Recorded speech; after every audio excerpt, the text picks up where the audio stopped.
तो आज सिंपली देखेंगे कि आप मिड रेंज में 27 टू 30 टू 35,000 के बीच में कौन सा एक अच्छा फोन ले सकते हो। एंड अगर आपको गेमिंग करनी है, मॉडरेट यूज के लिए चाहिए, या फिर अगर आप एक स्पेसिफिक कैमरा वाला फोन देख रहे हो, वो सारे फोन इस लिस्ट में कवर है। और एंड में मैं अपना पॉइंट ऑफ व्यू भी बताऊंगा कि अगर आप एक 30 या फिर 27 या फिर 35,000 का बजट लेके चल रहे हो और अगर आपको एक अच्छा कैमरा वाला फोन चाहिए तो आपको कौन सा फोन लेना चाहिए।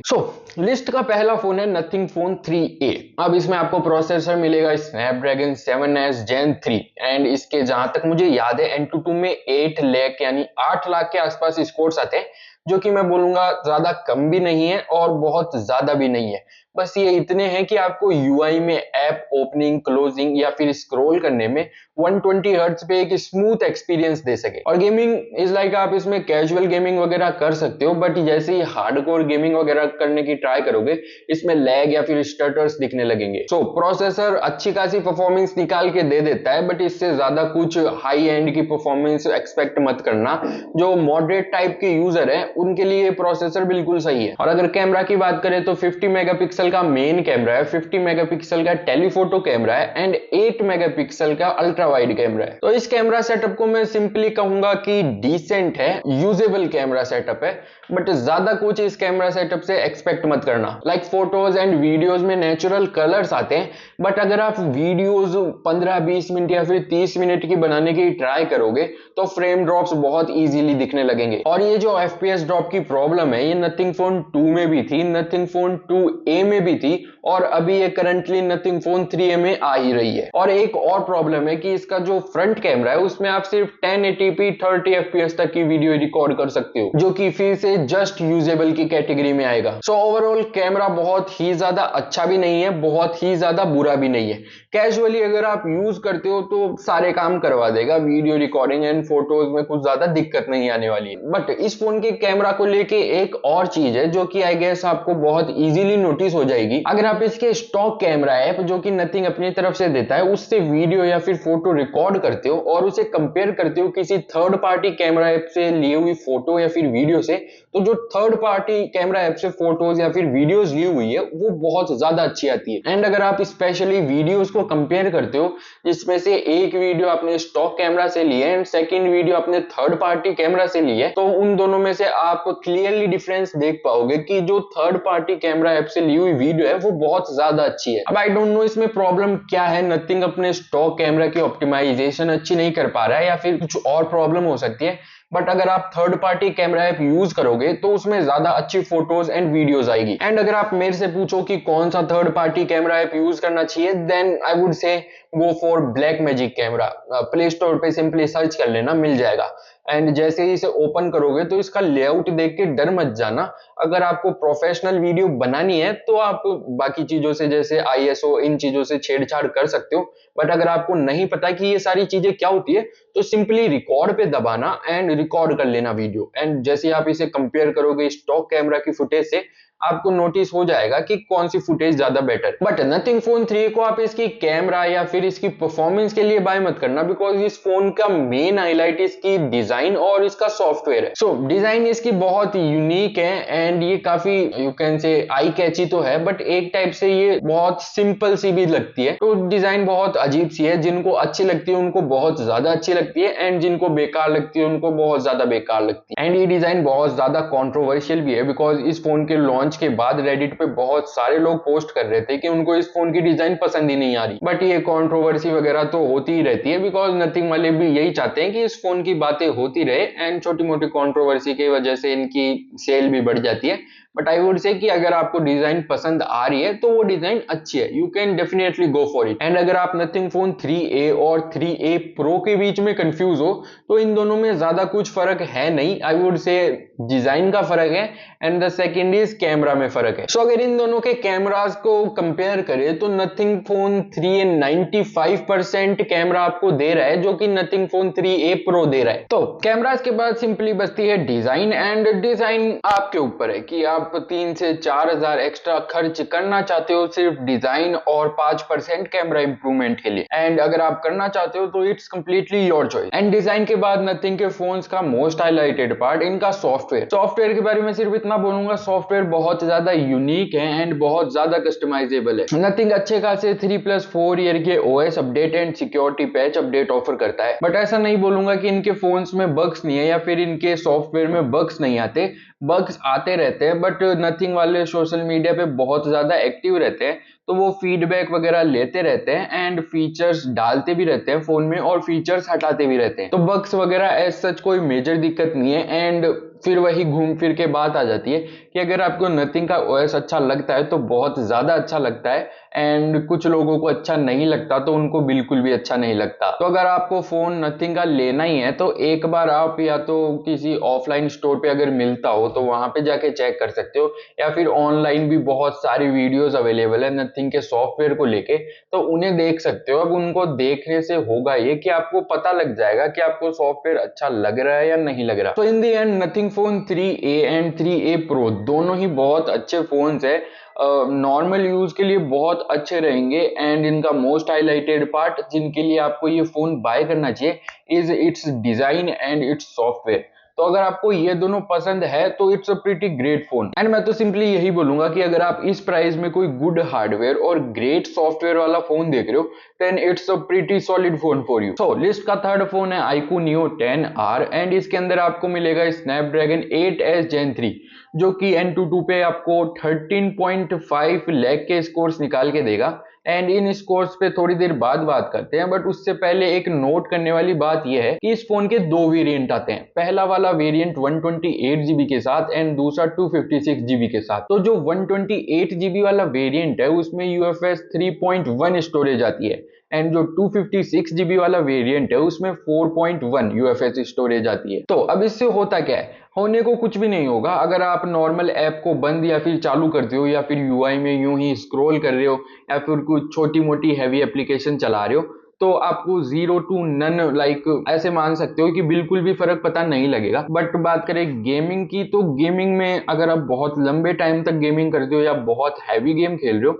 तो उसके अंदर 10 से 12 FPS का फर्क दिख सकता है। एंड ये जो 256GB वाला वेरिएंट है लगभग 2000 महंगा आएगा। तो मैं फिर से यही बोलूंगा इट्स कंप्लीट योर चॉइस कि आप 10 से 12 FPS या फिर थोड़ी सी ज्यादा स्मूथनेस के लिए 2000 एक्स्ट्रा पे करना चाहते हो या फिर नहीं, it's completely your choice. And इस फोन का एक और प्लस पॉइंट है कि इस फोन की जो डिस्प्ले है वो 144 हर्ट्ज के साथ आती है, but normally phone 120 hertz, 90 hertz और 60 हर्ट्ज के बीच में शिफ्ट करता रहेगा ताकि बैटरी लाइफ मेंटेन हो सके। वैसे नॉर्मली आपको 120 हर्ट्ज और 144 हर्ट्ज में ज्यादा कुछ डिफरेंस दिखेगा नहीं, बट iQOO वालों ने 144 हर्ट्ज दिया है तो ये एक प्लस पॉइंट है, तो इसे अप्रिशिएट करना चाहिए। एंड गेस व्हाट, इस फोन में एक और अंडररेटेड फीचर है जो कि मैं कहूंगा कि हर फोन में लगभग होना ही चाहिए, जो कि है IR ब्लास्टर। अब बहुत सारे लोग बोलेंगे कि हमारे ये यूज नहीं आता, बट मैं बोलूंगा कि बहुत सारे लोगों के यूज आ सकता है, बिकॉज बहुत सारे लोगों को अंदाजा नहीं है कि ये एक छोटा सा सेंसर आपकी लाइफ में मतलब कितना काम आसान कर सकता है। तो ये तो सिर्फ एक एग्जांपल था, बट IR ब्लास्टर बहुत सारी जगह काम में आ सकते हैं। फॉर एग्जांपल आजकल पंखे भी रिमोट से कंट्रोल होते हैं एंड कूलर भी रिमोट से कंट्रोल होने वाले चलने लग गए हैं आजकल। एंड टीवी तो हमेशा से रिमोट से कंट्रोल होते ही थे, तो रिमोट खराब हो जाए तो उसे ठक ठक करने की जगह आराम से फोन में खोला ऐप एंड आराम से अब टीवी कंट्रोल हो रहा है फोन से ही। तो हाँ, मुझे तो ये फीचर बहुत ज्यादा इंपॉर्टेंट लगता है। एंड इससे ज्यादा कुछ फोन के लुक्स खराब भी नहीं होते, बस ऊपर एक छोटा सा डॉट आ जाता है एंड बाकी सारे इंस्ट्रूमेंट्स तो फोन के अंदर ही लगते हैं। एंड देन बात करें बैटरी लाइफ की, तो बैटरी लाइफ में नथिंग फोन 3A की भी बताना भूल गया था। तो उसमें सिंपली ये बोलूंगा कि बैटरी लाइफ आप आराम से 7 to 8 hours of battery life expect कर सकते हो नथिंग फोन 3A की। और iQOO Neo 10R में जहां तक मुझे याद है 6400 mAh की बैटरी आती है, जो कि इनफ होगी अगर आप गेम भी खेलते हो तो आपका पूरा एक दिन आराम से निकाल देगी। एंड अगर आप फोन को मॉडरेटली यूज करते हो तो ये फोन आराम से 1.5 दिन की बैटरी लाइफ तो निकाल के दे ही देगा। तो बैटरी लाइफ को लेके तो इस फोन में कोई दिक्कत लगती नहीं है, आराम से इस फोन में कुछ भी करो, गेम खेलो, मॉडरेटली यूज करो, एक दिन तो ये फोन कहीं नहीं गया। एंड देन सॉफ्टवेयर में मैं ज्यादा कुछ बोलूंगा नहीं।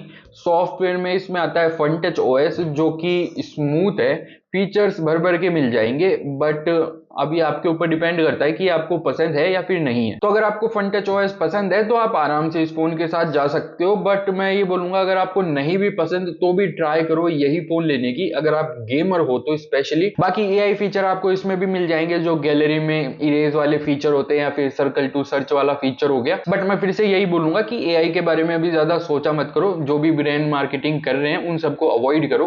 फोन आपको किस पर्पस के लिए यूज करना है उस पर्पस के लिए लो। सो इन दी एंड अगर गेमर्स कोई फोन देख रहे हैं तो ये फोन गेमिंग के लिए बहुत अच्छा है। एंड जो लोग सोच रहे हैं मैंने कैमरा की बात क्यों नहीं की, तो सिंपली मैं कैमरा के ऊपर भी यही बोलूंगा कि कैमरा यूजेबल है। अगर आप कोई जैसे वीडियो वगैरह शूट करना चाहते हो, कहीं शादी में गए हो, कहीं घूमने गए हो, तो आराम से ये आपका काम चला देगा। बट अगर आप सोच रहे हो कि मैं ये फोन ले लूं, इससे मेरी गेमिंग भी हो जाएगी, इससे मैं कंटेंट क्रिएट भी कर लूंगा, तो मैं सिंपली बोलूंगा कि कंटेंट जो आप क्रिएट करने का सोच रहे हो वो किसी भी फोन से क्रिएट हो जाएगा, बट एक डिजायर्ड वीडियो क्वालिटी इसमें अचीव नहीं हो पाएगी या फिर फोटो क्वालिटी इसमें अचीव नहीं हो पाएगी, क्योंकि ये गेमिंग फोन है। एंड गेमिंग फोन में कैमरा ज्यादा अच्छे आते नहीं है, सिर्फ यूजेबल आते हैं। बिकॉज जो फोन को बनाने में मेजर बजट गया है वो फोन में एक अच्छा सीपीयू, अच्छी रैम और अच्छी स्टोरेज पे गया है। सो कैमराज आर जस्ट यूजेबल। तो लिस्ट का फोर्थ फोन है OnePlus 12R। वैसे तो ये एक जनरेशन पुराना फोन है, बट ये बहुत ही ज्यादा केपेबल फोन है। इसमें प्रोसेसर भी बहुत अच्छा लगा हुआ है। एंड ये पहले 40,000 का मिलता था, बट अब ये 30 to 31 या फिर 32 इन तीनों के बीच में रिवॉल्व करता रहता है, जो कि एक बहुत अच्छी प्राइसिंग है, यू कैन से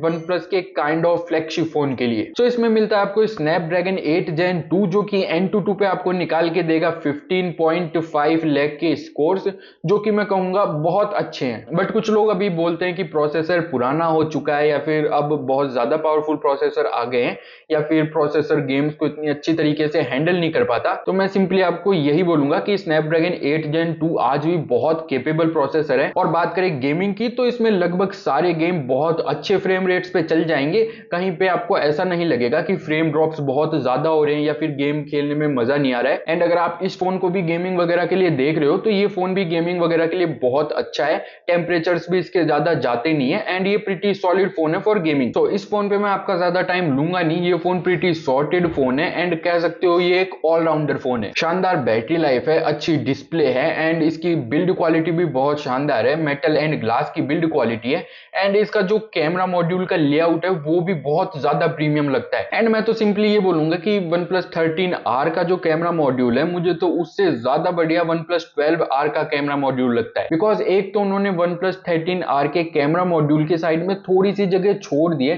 जो कि बाय द वे बहुत अजीब सी लगती है। एंड बैटरी इसमें 5500 mAh की बैटरी है, जो कि नॉर्मल लिथियम आयन बैटरी है, सिलिकॉन कार्बन वाली बैटरी नहीं है। बट उसके बाद भी ये फोन आपका एक दिन तो आराम से निकाल देगा अगर आप इस पे गेम भी खेलते हो तो। एंड अगर आप इसको मॉडरेट यूज करते हो तो 1 से 1.5 दिन तो ये कहीं नहीं गया। तो ये फोन उन लोगों के लिए भी अच्छा रहेगा जिनको बैटरी लाइफ की रिक्वायरमेंट बहुत ज्यादा होती है या फिर कहे जो बाहर ऑन द फील्ड काम करते हैं, जिनके पास चार्जर अवेलेबल नहीं होते हर टाइम के लिए। बट इसमें लैग करने वाली सिर्फ एक चीज है, जो कि है सॉफ्टवेयर अपडेट्स। अगर आप आज फोन लेते हो तो आपको सिर्फ 2.3 इयर्स के सॉफ्टवेयर अपडेट्स ही मिलेंगे। एंड अगर इसके साथ ही बात करूं ऑक्सीजन ओएस की, तो मैं फिर से यही बोलूंगा कि अगर आपको अच्छा लगता है तो आप जा सकते हो। बट अगर मैं मेरे थॉट्स बताऊं तो मेरे को तो ऑक्सीजन ओएस अब बिल्कुल भी पसंद नहीं आता। मुझे लगता है कि ये पूरा कलर ओएस ही है जिसे रीब्रांड करके ऑक्सीजन ओएस के नाम पे बेचा जा रहा है। पर इस बात से मैं डिनाई नहीं करूंगा, जो ओएस या फिर यूआई है वो एक सब्जेक्टिव चॉइस है। तो it's totally depends on you कि आपको इसका सॉफ्टवेयर अच्छा लगता है कि नहीं लगता। बट ऑक्सीजन ओएस के नए अपडेट की वजह से जो पूरा फोन है वो बहुत फास्ट हो चुका है। लाइक जो यूआई एनिमेशन है वो बहुत ज्यादा फास्ट हो चुकी है एंड फीचर्स भी बहुत भर भर के ऐड हो चुके हैं oxygen OS. And now cameras की बात करें तो मैं फिर से यही बोलूंगा कि यूजेबल है। अगर आप नॉर्मल पर्पस के लिए यूज करते हो तो बहुत अच्छे कैमराज हैं। बट अगर आप इसको कंटेंट क्रिएशन के लिए देख रहे हो तो मैं सिंपली ये बोलूंगा इसको छोड़ो। मैं लास्ट में मेरी चॉइस बताता हूं कि मतलब मैं क्या सोचता हूं कैमराज को लेके। अगर आप कंटेंट क्रिएशन करना चाहते हो या फिर सीरियसली वीडियो वगैरह बनाते हो तो इस फोन के कैमरा सिंपली कंटेंट क्रिएशन के तो लिए नहीं है, या फिर अगर आप वीडियो वगैरह बनाते हो उसके लिए बिल्कुल भी नहीं है। बहुत सारे लोग कंफ्यूज हो जाते हैं यार ये फ्लैगशिप फोन है OnePlus का, बट नहीं, इसके cameras are just like usable. जो कि आप नॉर्मल कहीं पे जा रहे हो फंक्शन वगैरह पे, कहीं पे घूमने जा रहे हो तो वहां पे ये आपको बहुत अच्छी वीडियो या फिर फोटो रिकॉर्ड करके दे देंगे। नाउ ये तो था वन प्लस और ये चारों फोन का सिलेक्शन।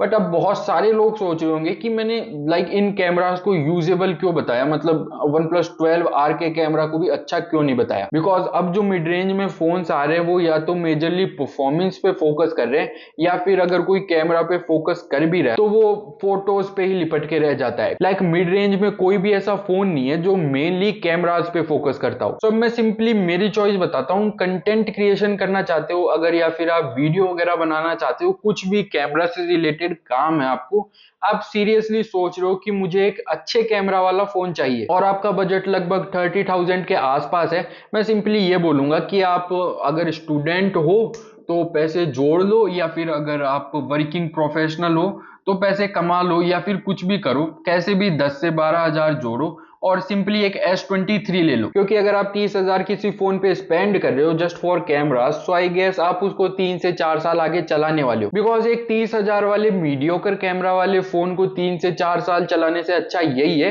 कि आप आपका बजट थोड़ा सा बढ़ा लो। बिकॉज S23 अब एक ऐसे बजट पे आ रहा है कि ये बहुत सस्ता भी हो चुका है पहले से, एंड इसकी वीडियो क्वालिटी भी वीडियोस बनाने के हिसाब से बहुत अच्छी है। बट ध्यान रखना, मैं ये नहीं बोल रहा हूँ कि वीडियो सिर्फ S23 या फिर महंगे फोन से बन सकती है।